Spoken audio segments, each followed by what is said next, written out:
राधा वल्लभ श्री हरिवंश। तो जी हाँ, आप सही देख रहे हैं, ये बीइंग द स्पिरिट सोल के तर्कों का महाखंडन। अब हम इसका खंडन ही नहीं, महाखंडन करते आएंगे, करते आएंगे, करते आएंगे। तो हाँ, आप वीडियो देखते रहिएगा और मुझे पूरा विश्वास है कि ये शास्त्रों से इसके पास कोई भी काठ नहीं होगा हमारे प्रमाणों के विरुद्ध। तो शुरू करते हैं, ठीक है। तो अब ये वीडियो देख लीजिए आप, और फिर आपको बताएंगे कि इसका खंडन कैसे किया जाए और ये कैसे भ्रमित करता है। देखिए वीडियो। सुप्रीम कोर्ट के जज हैं। अच्छा, आपने जो सरल भाव में भक्ति क्या है वो बताया, धन्यवाद।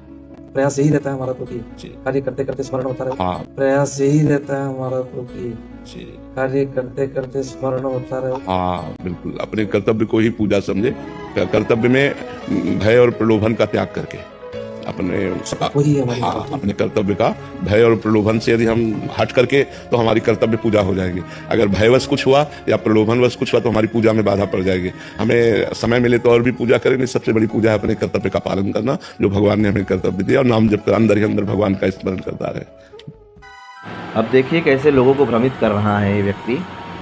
ये भगवत गीता के 3.43 का ना तो श्लोक है ना तो प्रॉपर ट्रांसलेशन है, क्योंकि अब इसके बाद मैं प्रभुपाद जी का ट्रांसलेशन आपको दिखाऊंगा। देखिएगा कितना हद तक ये मैच होता है, आप खुद ही देख लीजिएगा। तो ये है प्रभुपाद जी का 1972 में जो उन्होंने भगवत गीता प्रिंट किया था, उसका ट्रांसलेशन इंग्लिश वाला।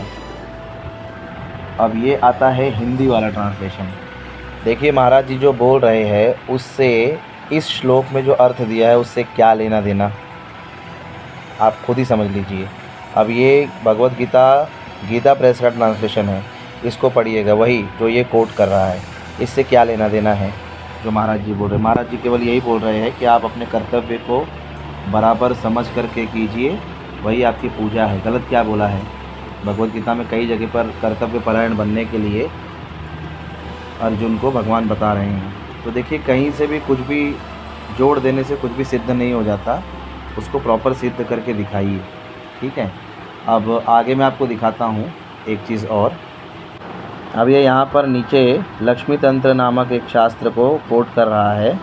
तो पहले तो सवाल ये आता है कि उसको कोट करने का बनता ही कैसे है, जबकि आप लोग भागवत और वैष्णव पुराण और वैष्णव शास्त्र के अतिरिक्त और किसी को प्रमाण मानते ही नहीं हो, तामसिक राजसिक कहते हो। या तो फिर पहले एक्सेप्ट करो कि हाँ हम तामसिक और राजसिक सब पुराणों को भी और शास्त्रों को भी एक्सेप्ट करते हैं। तो फिर भगवान शिव और माता दुर्गा और गणेश जी इत्यादि को भी परब्रह्म स्वरूप बताया गया, ब्रह्मा जी को बताया गया, तो उसको भी एक्सेप्ट करो। अगर आप उसको एक्सेप्ट नहीं करते तो लक्ष्मी तंत्र का कोट करना, तर्क देना आपका सिद्ध ही नहीं होता, ठीक है।